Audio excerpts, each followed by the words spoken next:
Well, good afternoon. First of all, we apologize, but we will, as English is not our native language, we will read. So, first of all, we would like to give special thanks to Barbara Hoyden, Wilfried Rank, Angelo Gucci, and Juliana Braga for the generous invitation. This event in this very special building has gone beyond the opportunity of meeting and learning with colleagues we admire. It has driven us to think of our practice over in a way that we have never done before.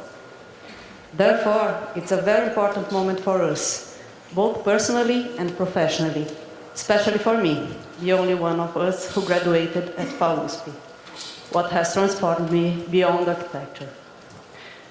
I say us because we are here representing the group of architects that we are part of, which is also formed by Alexandre Brasil, André Luiz Prado, and Bruno Santa Cecília.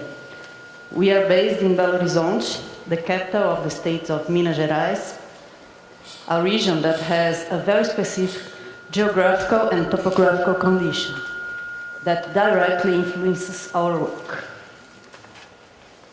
From the moment we received the invitation to come here, we had no doubt about the work we would present.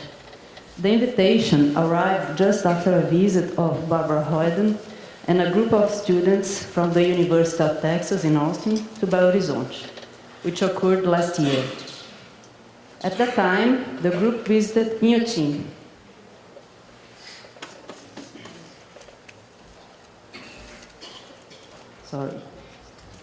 a contemporary art center 60 kilometers away from Belo Horizonte, a place where we have been working since 2005 in the design of art pavilions, site-specific works, and support facilities.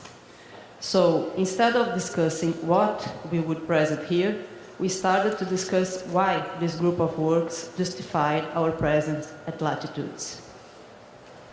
The first key point to answer this question is situated beyond or before architecture.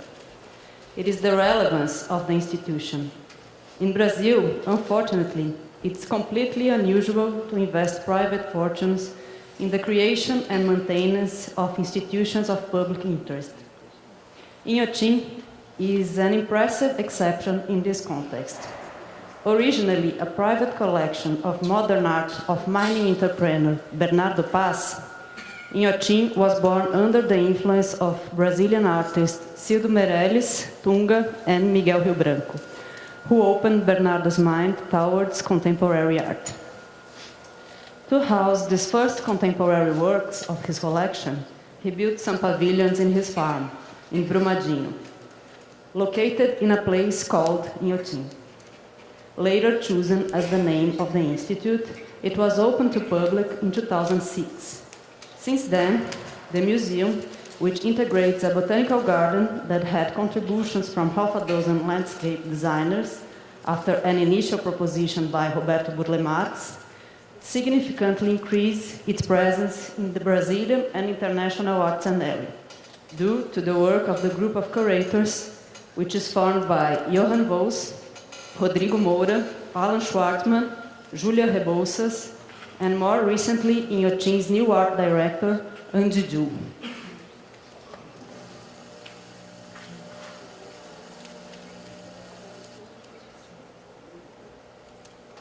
So many names are necessary to review an important aspect. Inhotim is a collective multidisciplinary work, and it is a work in progress. Among so many people from different fields and countries, we have had the opportunity to deal with a great range of situations concerning art and its relation to architecture. Considering the connection between art and architecture, an important aspect to understanding Inhotim is the relevance of the place, the geography, the natural and man-made landscape, and the particularities of the site constitute a second key point to answer our initial question. As a curatorial strategy, Inhotim offers the artists a unique condition of inserting built interventions in relation to landscape, topography, and nature. This site-specific approach guided the commission of several works of artists such as Doug Aitken, Matthew Barney, Valesca Soares, and Hivani Nashwander. I was the first of us to work with Inhotim in the implementation of some of these works. My task was to give a material presence to the work, to the artist's idea. In each of these works, the presence of the architect had a different role. In the Doug Aitken Pavilion, there was a preliminary idea developed by architects that worked directly with the artist, and it was under my responsibility, the translation, not only of the language itself, but especially of the construction techniques, a kind of tropicalization of the design. So, this is the Sonic Pavilion, and the name of the piece is, we have this hole that goes 200 meters deep on the earth, and there's a lot of microphones of different kinds and types that amplifies the earth sound on the gallery. And the hole is just at the center of the building. And here there's a skylight at the same place on the top. In Matthew Barney's dome, from an original scheme by the artist, I developed the whole constructive solution.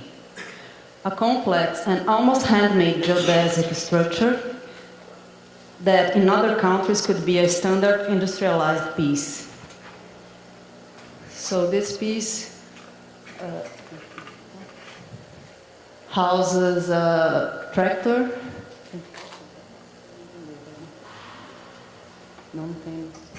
Yeah. So this piece houses this tractor that was part of a performance by Matthew Barney in Salvador's Carnival. It was used like a trio elétrico, and Inhotim brought the tractor, and he developed this super site-specific work that is this two geodesic domes intersected, inserted in this eucalyptus forest. In Valesca Soares' Folie, the task was the reconstruction of a work originally presented as a temporary pavilion at the Venice Biennale into a permanent condition, which oriented research on wood construction and insulation techniques that could offer better stability and reduce as much as possible its maintenance and conservation costs. So inside this gallery, there's this film that was done on Oscar Niemeyer building that is today the Museum of Art in Belo Horizonte. And we have these people dancing, they are real scale, so visitors are invited to dance with the film.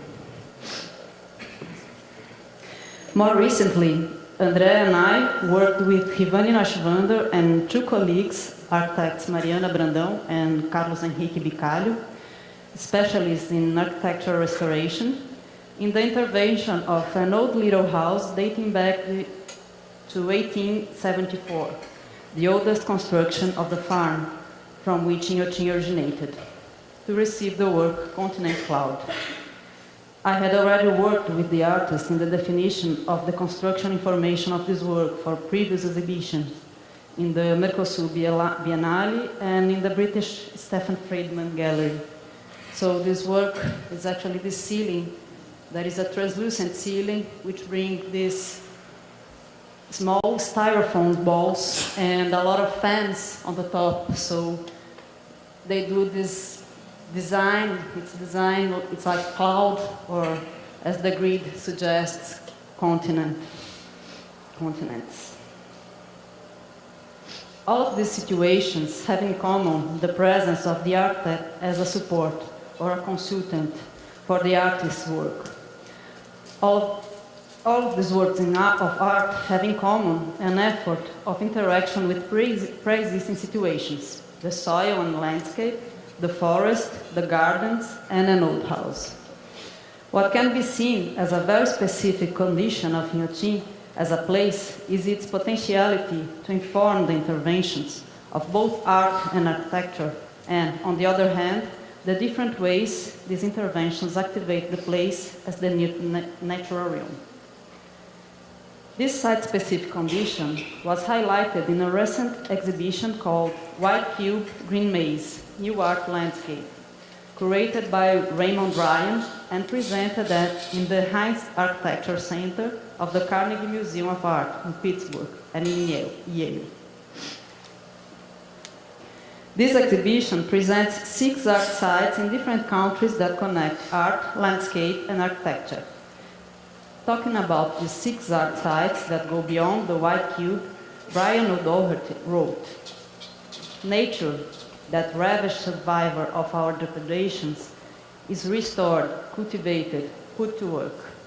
The theme is twofold: the dispersal of the monument, the architectural icon that confines the art in a generally windowless fortress, and the relaxed distribution of that museum's massive structure into pavilions and landscapes where the visitor, that enigmatic and mutable organism, can stroll, search out, engage or not engage, and generally play as the spirit or curiosity or inquiry or enjoyment moves him or her."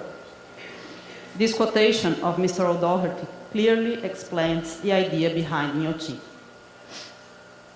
We could say that our trajectory in Inhotim summarizes the institution's effort in overcoming the white cube while addressing some issues concerning the relationship with the context, both in the insertion of new elements in a given landscape and in the creation of more subtle transitions from interior space to the exterior.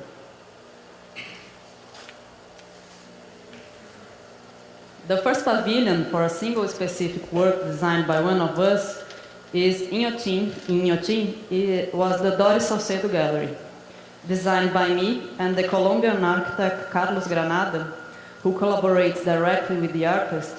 This small building houses the work Neither, which was originally presented at the British gallery White Cube.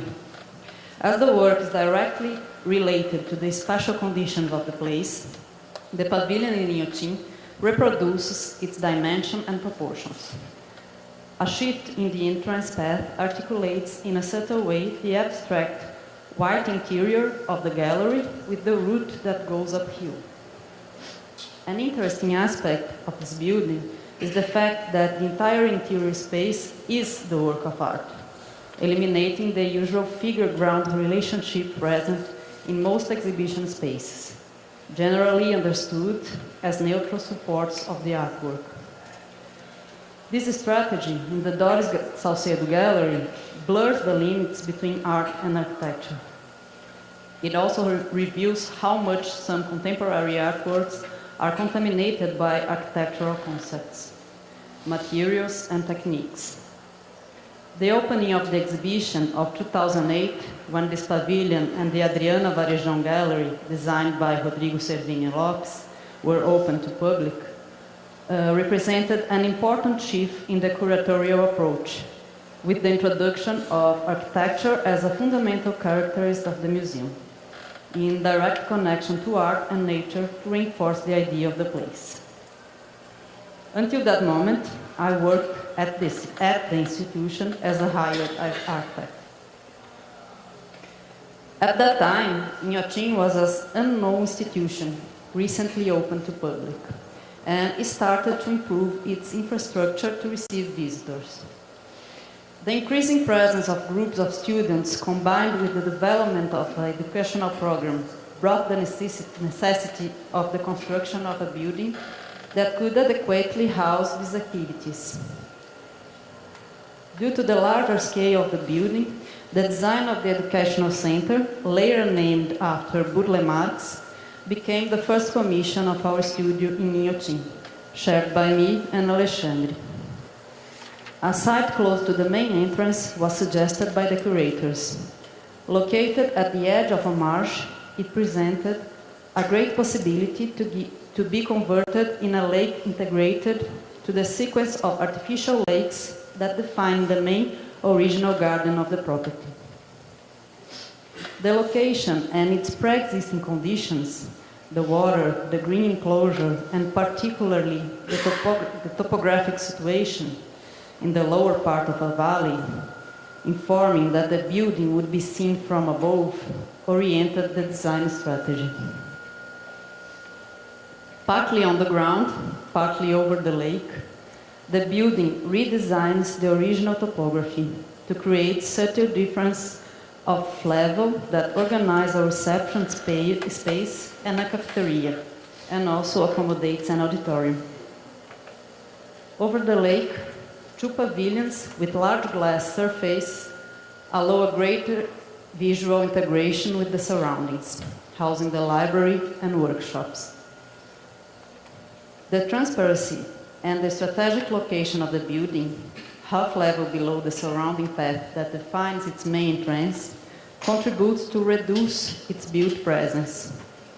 This ambiguous presence, beyond mere functional issues, defines the building partly as an inviting shadow, housing the main activities, and partly as a new landscape, with its roof terrace. Open to the sun and integrated to the paths of the museum, through a ramp and stairs, it brings to the museum a new type of landscape design, with a water pond and its tropical vegetation. The pond also works as a protection, avoiding handrails and thus creating a more subtle visual integration with the lake, as well as the surrounding green areas. It's also a very good element for heat insulation. A very simple cast-in-situ structure, defined by a regular grid with a coffered concrete ceiling, allows the cantilevers that reduce the visual presence of the columns and stress the horizontality of the slabs. In order to allow the growth of larger plants, some of the coffers are inverted, as you can see here, creating a sandbox in the water pond.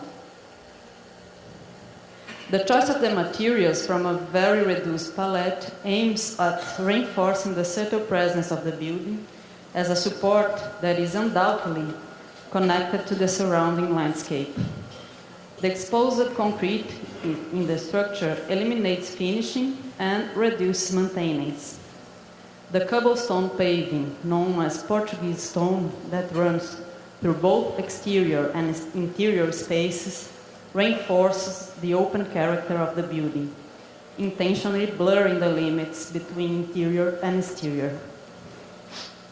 Ultimately, this kind of relaxed mediation between different domains, built and unbuilt, interior and exterior, inside and outside, construction and landscape, stems from the climate condition that offers the possibility of open-air using during all seasons, and is one of the specific qualities of Brazilian modern architecture that we so much admire.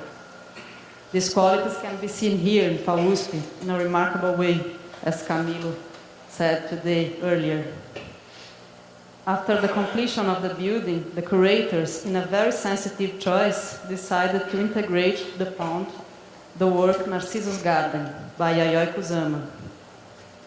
Its 500 gleaming stainless steel spheres floating on the rooftop water garden amplify the integration of architecture, art, and landscape, again synthesizing the idea of the institution.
2008, we were invited to work on what would be our largest commission in Yotin.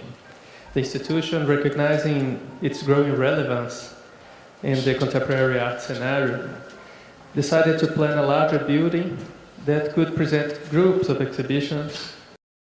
The building is located in a kind of central area of the museum, could offer some different ways to go in. There's lots of different entrances in order to create more possibilities of routes inside. And one of these possibilities is this large central room. Another possibility, it could be a track coming from the forest, arriving in a roof terrace that could be an open air sculpture area, or also work as a belvedere to look towards the landscape of in the surroundings. During the first meetings with the curators, we agreed that a specific group of works by Elliot Sick and Neville d'Almeida, the Cosmococcus, originally intended to be part of this building, the Grand Gallery, should be presented in a specific pavilion. So, parallel to the discussions of the larger building, we developed the design of this small pavilion that should be an initial occupation of a sloped area of the former farm, that former field. And this was proposed at that time as a sculptural field, as it has been used now. The curators oriented that the 5 Cosmococcus should not be displayed in a sequence from 1 to 5, but in a more random way, allowing the visitors to define their own sequence. The built volume being integrated with the ground does not reveal the 5 boxes that house the 5 artworks, as 2 of them are on the ground. The organization of the 5 works in 5 different spaces articulated around the central room allowed the creation of rooms with the precise dimension for the display of the artworks. These 4 rooms that are located around this central hall, and there is none of these. There is not a place in this hall from where you can see the 5 doors. So it's intentionally it doesn't reveal the sequence of the rooms. And these precise dimensions of this display of the works were meticulously detailed in the artist's records. And so this detachment of the 5 rooms solved some insulation issues and the accommodation of the antechambers here, the 5 antechambers that go inside the rooms. As the building can be reached from all sides, these 4 different entrance doors, alternated with the doors of the 5 rooms, created an intended labyrinth that blurs completely the sequence of 5 spaces, which is highlighted by the irregular form of the room and its darkness. The variation in the scale and light is much darker than the exterior.